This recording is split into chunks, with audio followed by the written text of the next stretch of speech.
Hello guys, welcome. Ngayon, i-review natin ito. Fluke 175 True RMS multimeter. So ayan, bagong bago. Ito yung box.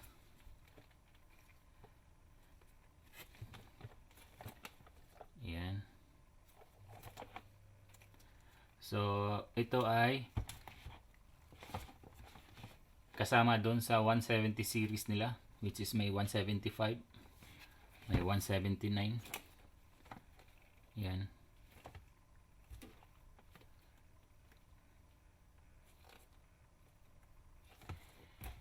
So buksan natin.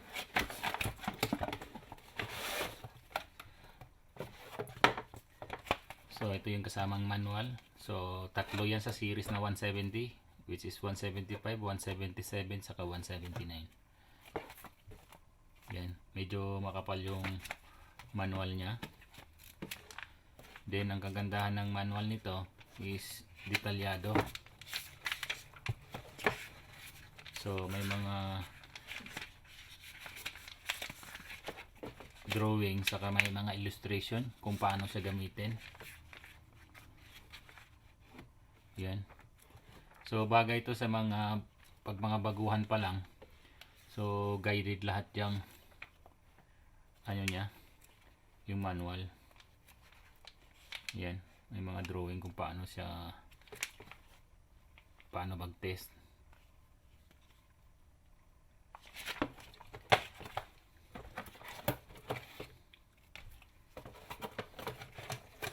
Then ito yung kasama these leads. Ayan. So meron siyang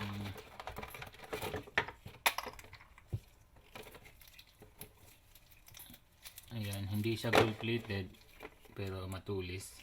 So meron din siyang safety cup. Yan. Yung typical na Fluke, which is yung kasama niyang twist leads is TL75. Yan. So medyo matigas nga lang yung kable niya. Yan. Yung twist leads niya is rated Cat 3 1000 volts, Cat 4 600 volts, and 10 amps.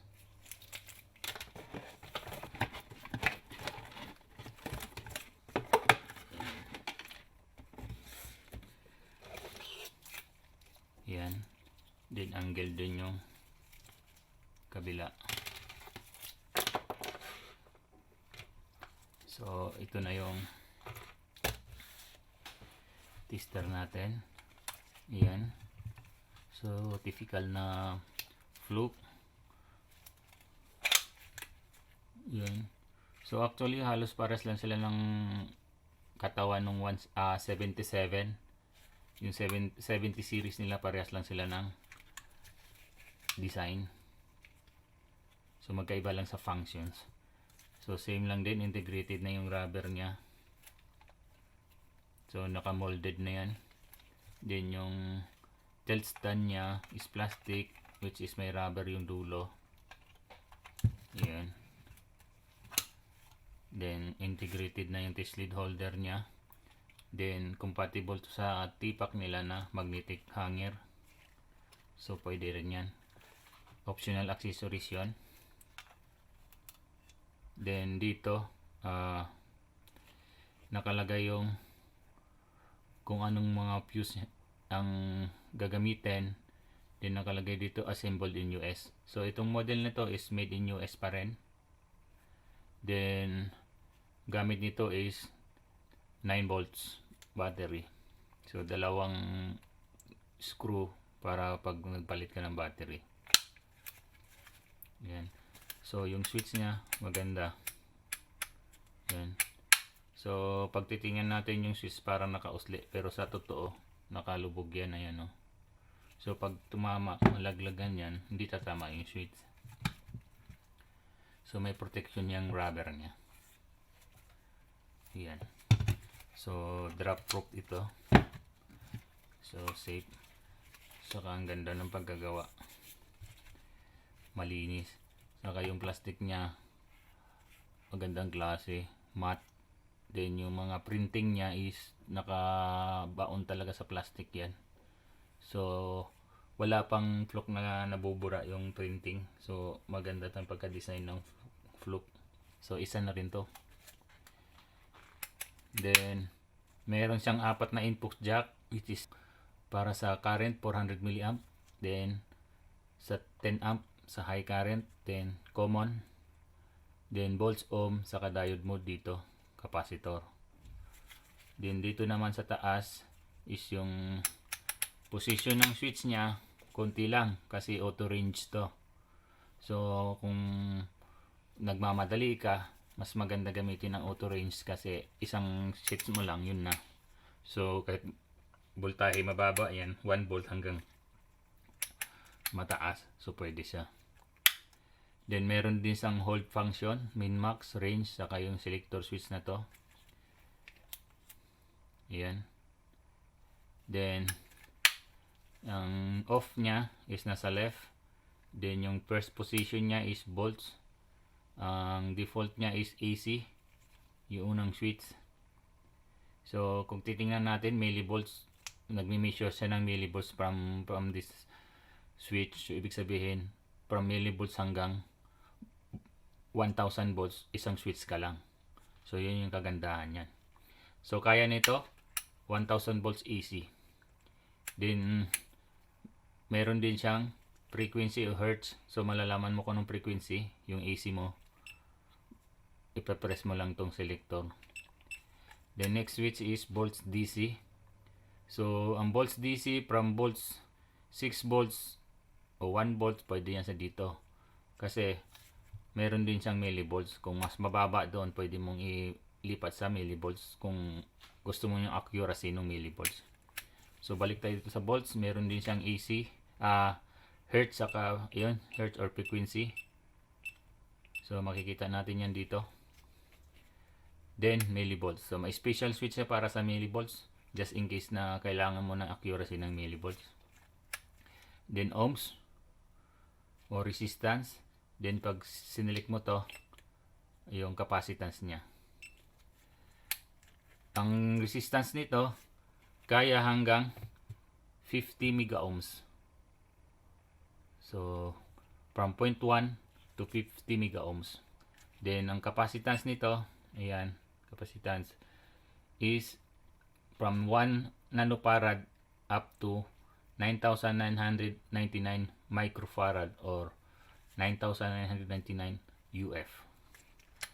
The next is buzzer and continuity. Then select mo dito is yung diode. Yan. Then milliamps, then amps sa current. So ang kagandahan nito sa typical na fluke, meron siyang warning yung lead. So ibig sabihin pag naglagay ka sa milliamp or sa current, dapat nasa current ka nakaposisyon yung lead mo or test probe. So yun yung safety features niya. Although meron yan siyang mga fuse, kaso siyempre kailangan susunod ka rin doon sa switches. Kasi dito, kahit saan kayo magpunta dito, yan, dito, millivolts, ohms, yan, itong 5 position ng switch, nagkamali ka, nag-test ka ng voltahe, basta hindi lalampas sa 1000 volts, safe ka kung dito ka. Pero kung nilagay mo sa milliamps, tapos nagtest ka ng na-test mo sa voltahe, puputok yung fuse nito. Kaya meron siyang warning. Ngayon, itetest natin yung continuity o yung buzzer niya. So, gamitin na natin itong original niya lead. Ang di lang maganda nitong test probe niya, katulad nito, pag hindi mo magamit matagal, parang tumitigas. So hindi naman big deal yun kasi matibay naman tong test lead niya. Yung nga lang medyo matigas yung kable. Ayan yung buzzer natin, continuity.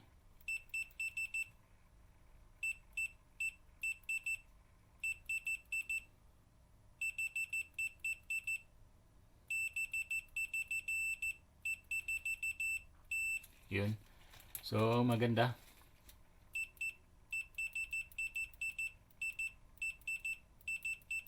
Maganda, saka mabilis.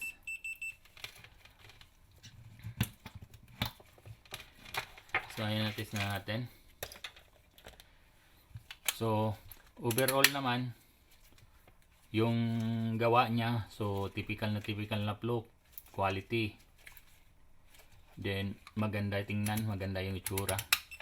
Saka, siyempre, accurate.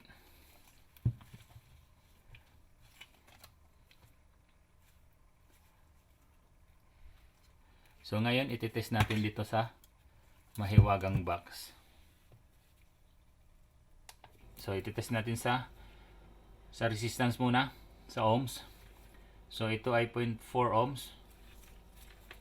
So, ayan. So, ang basa niya is 0.4. Next, 0.5. 0.5. 5. Yan. So, 0.5 din. Next is 7.3. Ayan, 7 ohms. 20 ohms. 20.9. Then 1K. Ayan. 1K. 2.7K. 2.687. So, okay yan. Then 47K. 46.8. So, pasok. 110K. Yan, 110. Next is 7.8 mega ohms. Ayan, 7.7 mega ohms. Then 33 mega ohms. Ayan, 3257. So, although basa niya yung 33 mega ohms, kaya pa tong tumaas hanggang 50 mega ohms kasi yun yung limit niya. So, wala tayong problema dyan. Then, sa LED tayo. Ayan. LED na pula. Ayan, umilaw. Then, may reading siya. Next, yung green. So, umilaw lang yung green, pero wala siyang reading. Ayan. Next is blue. So, sa blue, ganun din. Umilaw, pero wala siyang reading. So, ayan, sa kabila.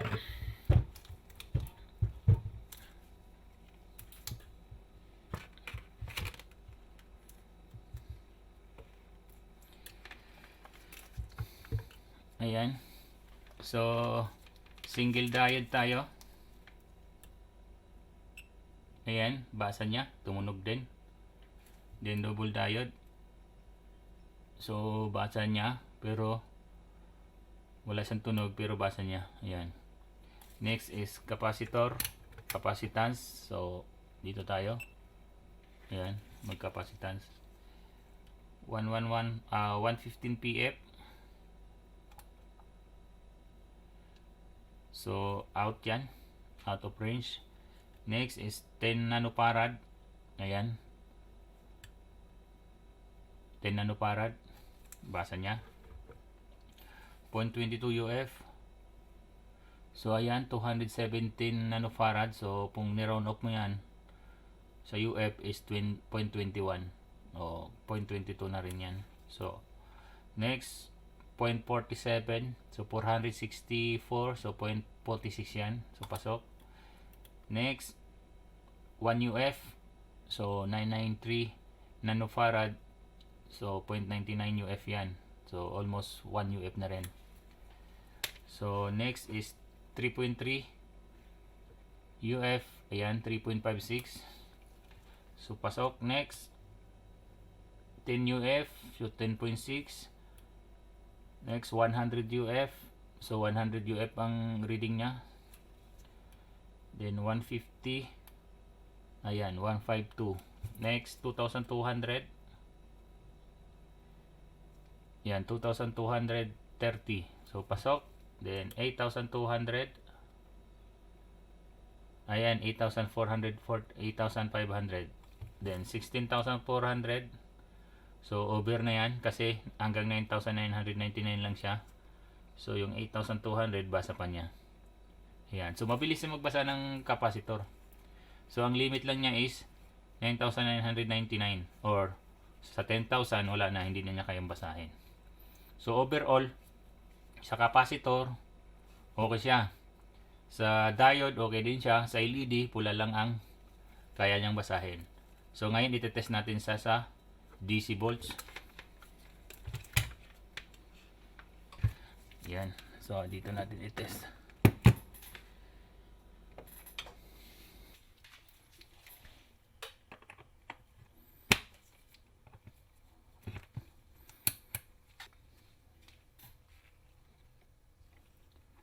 So ayan sa DC volts. Umpisa tayo. 0.987. Then 2.9. Then 4.9. So kung titingnan natin, head to head sila ng Fluke 87 natin. So itong Fluke 87 natin is more than 10 years na to. So itong 175 natin is yung bago lang. So kung titingnan natin yung accuracy, parehas lang. So taasan pa natin. Ayan, 9.5. 12 volts. 15 volts. 18 volts. 22 volts. So 25.9. So tingnan nyo, head to head talaga yan. Ayan, 30 volts, 31.9. So pansinin nyo, nagkaroon na siya ng warning ng high voltage pag pumalo ng 30 volts. So ibaba natin. Ayan, 29.98. So wala. Pag tungtong niyan 30, lumalabas. So magandang features yan para safe. Next, taasan pa natin. 37.9. 45.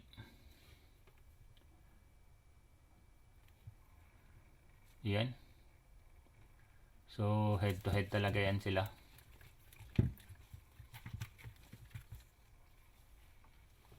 So taasan pa natin. 79. Ayan, 81. 84.1. So yun din yung display natin sa power supply, 84.1. So 84.1 din sa 87 natin, sa 175 pareha lang. So yan yung kagandahan ng Fluke. So kahit luma na yung Fluke mo or bago, yung accuracy niyan pareho lang. So yan yung minamarket ni Fluke, yung quality, yung accuracy.